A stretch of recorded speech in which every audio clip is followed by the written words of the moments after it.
दोस्तों, आप सभी का YST चैनल पर स्वागत है। आप सभी को गणतंत्र दिवस की ढेरों शुभकामनाएं।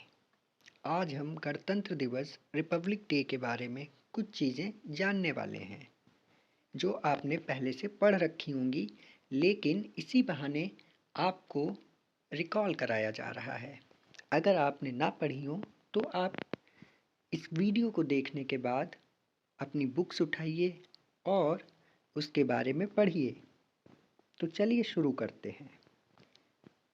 रिपब्लिक डे में सबसे पहले हम जानेंगे कि आखिर रिपब्लिक का मतलब क्या होता है। तो रिपब्लिक शब्द लैटिन भाषा के रेस पब्लिका से लिया गया है, जिसका अर्थ है पब्लिक अफेयर। लोकतांत्रिक सरकार का प्रारंभिक रूप अगर हम देखें तो हमको रोमन गणराज्य में देखने को मिलता है। वहीं अगर हम भारत में देखें तो उत्तर वैदिक काल के दौरान लोकतांत्रिक शासन के कुछ रूपों को हमने देखा। महाजनपद, कंबोज, कुरु और मल्ल के प्रशासन के रूप में शासन होता था। एक ब्रिटिश उपनिवेश से एक संप्रभु, धर्मनिरपेक्ष और लोकतांत्रिक राष्ट्र के रूप में भारत का परिवर्तन एक ऐतिहासिक यात्रा थी।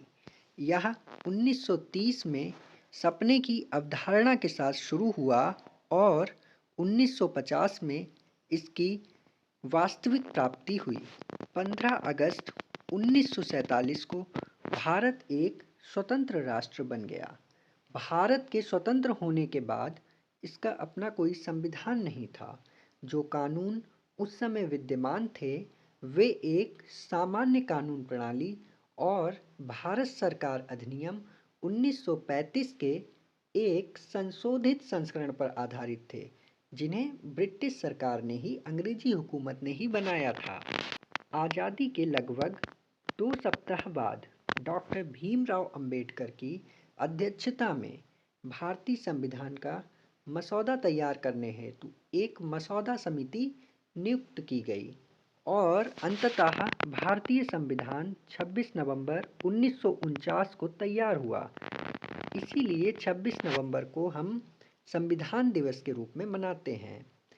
और इसके 2 महीने बाद 19 दिसंबर सन 1929 को भारतीय राष्ट्रीय कांग्रेस ने अपने लाहौर अधिवेशन में पूर्ण स्वराज का ऐतिहासिक प्रस्ताव पारित किया था। यही कारण है कि 26 जनवरी को संविधान लागू करने के विषय में सोचा गया। कांग्रेस पार्टी द्वारा 1929 में यह घोषणा की गई थी कि 26 जनवरी 1930 को भारतीयों द्वारा स्वतंत्रता दिवस के रूप में मनाया जाएगा। कांग्रेस पार्टी के अध्यक्ष रहे पंडित जवाहरलाल नेहरू ने लाहौर में रावी नदी के तट पर तिरंगा फहराया। इस दिन को अगले 17 वर्षों तक पूर्ण स्वराज दिवस के रूप में मनाया जाता रहा, अर्थात 1947 तक पूर्ण स्वराज दिवस हम मनाते रहे।